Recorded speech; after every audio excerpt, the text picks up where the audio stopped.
Hey everybody, Black Ninja 797 here, and welcome back to another Left 4 Dead 2 ranking video, everybody.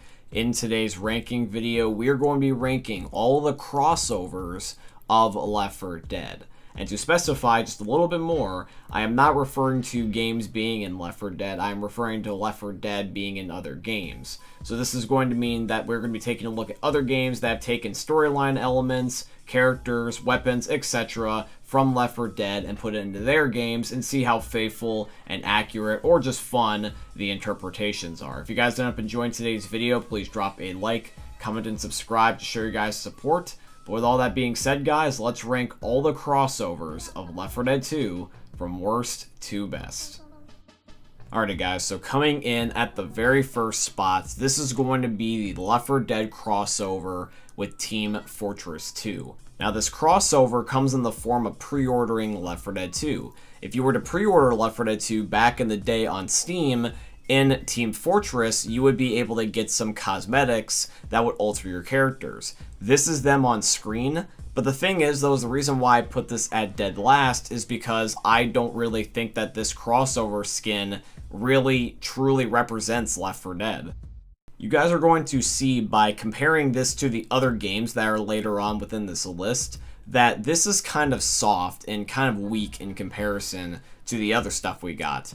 This isn't really like a substantive crossover. I get a pre-order bonus, and it's supposed to be kind of like superfluous to the game, but it doesn't even feel like it's a Left 4 Dead item. It just feels like a generic spooky zombie item just because you downloaded Left 4 Dead.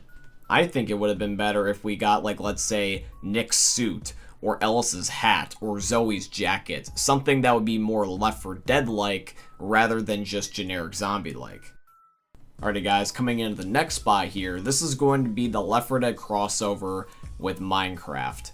Now for those of you guys that don't know this, Minecraft has some Left 4 Dead skins. In Minecraft's digital store, you can get skins of the Left 4 Dead 1 and 2 crew and be able to use them within Minecraft. Now, this is something that I've actually got myself. I have this back on my old Xbox 360, and I love this. I thought that Minecraft getting these skins was awesome in my opinion because I like both Minecraft and Left 4 Dead, so I was like, hey, why not? You know, at the time, this was before, like, digital marketplaces were, like, a norm, so I think that at the most, both of these things altogether cost, like, less than $10. It was really fun to me, and it was novel, and so I could be able to play as the Left 4 Dead 1 and the Left 4 Dead 2 crew while I was playing Minecraft. And it was really fun and enjoyable. But the thing is, though, is that looking back on it now, it really didn't age that well. The main thing that didn't age that well was the way that these characters are represented through their skins. Because here's the thing, is that at the time, as a young kid, I didn't really care if it was a complete faithful recreation. But as an adult, it's more, I'm more picky, to be honest with you. I think that these skins lose their novelty when you end up looking at them for what they are. I don't really like the fact that Ellis does not even look like himself. Plus also, what is with some of the facial expressions on these characters? Like, why does Nick look so goddamn sad? It looks like a little kid when you tell him you can only just have one cookie. Alrighty guys, now coming in at the next spot, this is the crossover for Left 4 Dead and Zombie Army Trilogy. Now for those of you guys that don't know what Zombie Army Trilogy is, this is a game series about basically World Wars, specifically the second one. And I would show more gameplay and talk about this a little bit more in depth for the actual game portion, but with a game about World War II that's mostly taking place during Germany, it's kind of hard when you got certain symbols everywhere and a certain dude with a famous mustache running around. So it's kind of hard to talk about that one. So let's talk about more just the cosmetic aspects and what I can talk about for this specific game. So with Zombie Army Trilogy, these skins, they are the Left 4 Dead 1 and 2 crew, just basically as cosmetic representations of themselves for the game itself. Nothing physically changes about the game as far as I'm aware with these. It's just cosmetic. The problem is, though, is that even though they're more faithful than the Minecraft reinterpretations, because, well, it's Minecraft, I just don't like the way that these skins look. There's just something unsettling about specifically their faces that I do not like. Like, Left 4 Dead, even though it's an old-ass game, the facial expressions are superb for the characters. Like, there's so much life within their facial expressions. Every single thing that they say, there's a facial expression and an emotion to go with it. So the characters feel very real. But in Zombie Army Trilogy, the models just seem so stiff. Like, they just feel lifeless in comparison. They're just cosmetic only in terms of like just the way that they look. There's no personality. I don't feel like I'm playing as Ellis. I feel like I'm playing as a guy cosplaying as Ellis. I'm not trying to sound ungrateful when I'm complaining about these things, but I think it's completely reasonable to say give the characters a little bit more emotion and facial expressions, because otherwise it just feels kind of awkward. It's like humans naturally will read into facial expressions and body language more than they will ever do anything verbal. So when I'm trying to imagine these characters being a certain way and they're not, it makes me uncomfortable. Okay, now the next game on our list is going to be Super Time Force. Now you're probably thinking, what the fuck is that? So I'll tell you. Super Time Force is going to end up being a 2D platformer where you're going around basically shooting up and blowing up enemies. It sounds pretty simple and straightforward, but the cool thing is that there is a Left 4 Dead crossover, and there is going to end up being a skin slash, I guess you could say, recreation of Zoe from Left 4 Dead 1 within this game. Now, of course, it was going to end up being a given that based off the way that this game is, with it being a pixel art 2D platformer, that Zoe was, of course, not going to look like the way that she did in Left 4 Dead. Now, I have never played this game myself, so I have zero idea if they end up giving Zoe any special abilities. I would see something from gameplay every now and again that will look like that she's throwing a jerry can, but a jerry can doesn't have to be a Left 4 Dead thing. It can just be any game that has a jerry can. It's not like Left 4 Dead has a copyright on that. So I don't really know if this is like something that you would pick her and she would have powers and you could use that to be able to get an advantage. I just think that this was more rather a cosmetic idea, and it does look like that it's something kind of fun, but without me playing the game, I would never truly know. Alrighty guys, now we've got Dead by Daylight. Now this is actually a game that I have played, and this is going to be something that is also going to make it where that the character within this game is going to end up affecting the gameplay. So in Dead by Daylight, there was a crossover with Left 4 Dead where you could actually play as Bill and be able to use special abilities that are only unique to Bill.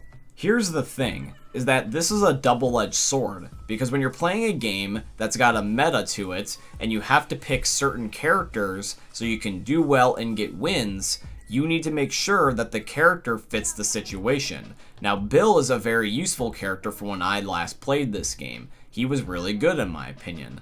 The problem is, though, is that if you end up having patches where you can end up having nerfs and buffs, Bill, hypothetically, if a certain patch were to go through, could basically become useless.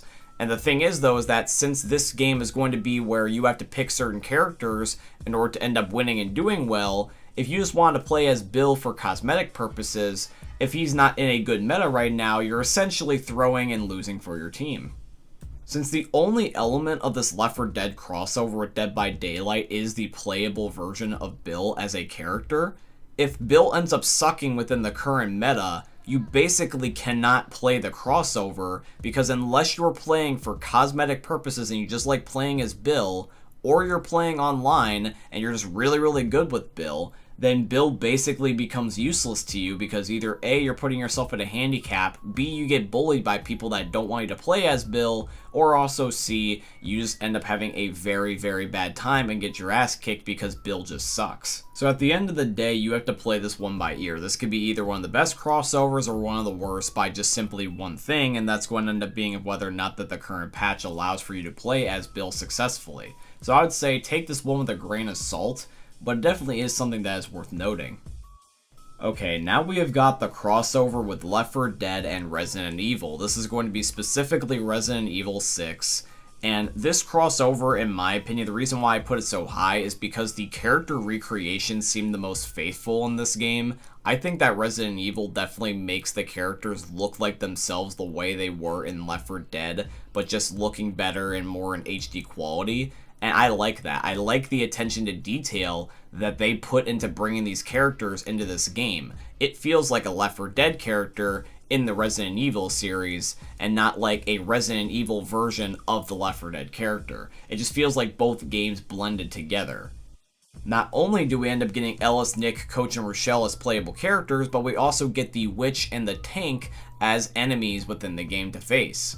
Now here's the thing, is that what I'm about to say might sound like I'm talking more rather about the game than the crossover itself, because I'm trying not to do that. I'm trying to look at only the crossover and not the game at all. But when it comes to Resident Evil 6, the gameplay mechanics just look so good on the survivors. I love the idea of seeing all the characters like drop kicking and Superman punching all the zombie types, and just the gore and the aggression between the Witch and the Tank is just amazing to watch. It looks so detailed and so good. It feels like it's just straight out of a movie, and the gameplay just merges so well with the way that I would imagine a real life version or a more like grittier version of Left 4 Dead being like.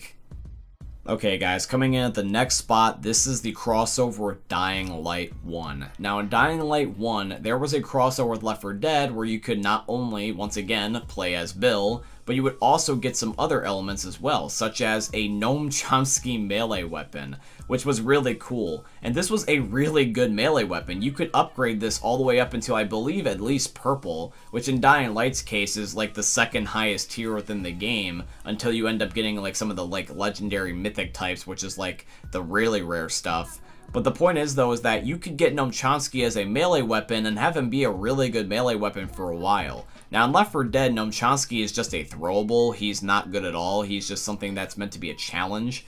But in Dying Light, they basically make him into a really good weapon, and it's fun just to beat the crap out of zombies with a goddamn garden gnome, and you're running around as Bill parkouring on roofs. It's just really satisfying. Not only that, but they also end up adding incendiary rounds within Dying Light, which means that now your guns are also going to be a lot stronger, and you also still feel like you're playing Left 4 Dead.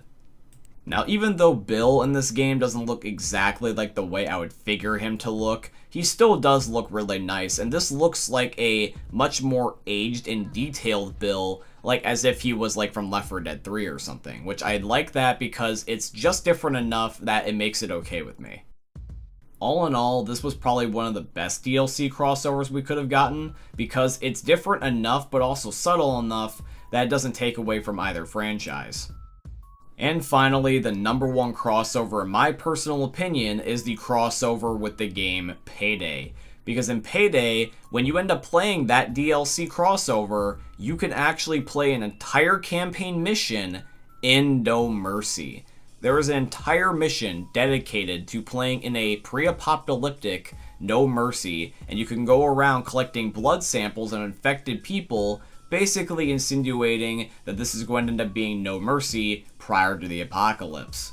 This is an excellent way to add value to both games, because essentially, directly or indirectly, depending on how you look at it, you're basically making the games into one giant story. Because what's happening is that you can look at this just from Payday's perspective and be like, oh, this is a really cool campaign and a really cool DLC. And from Left 4 Dead's perspective, this is an excellent way to honor the franchise and keep the idea of Left 4 Dead going. Plus also you get to see new and innovative ideas from a different dev team.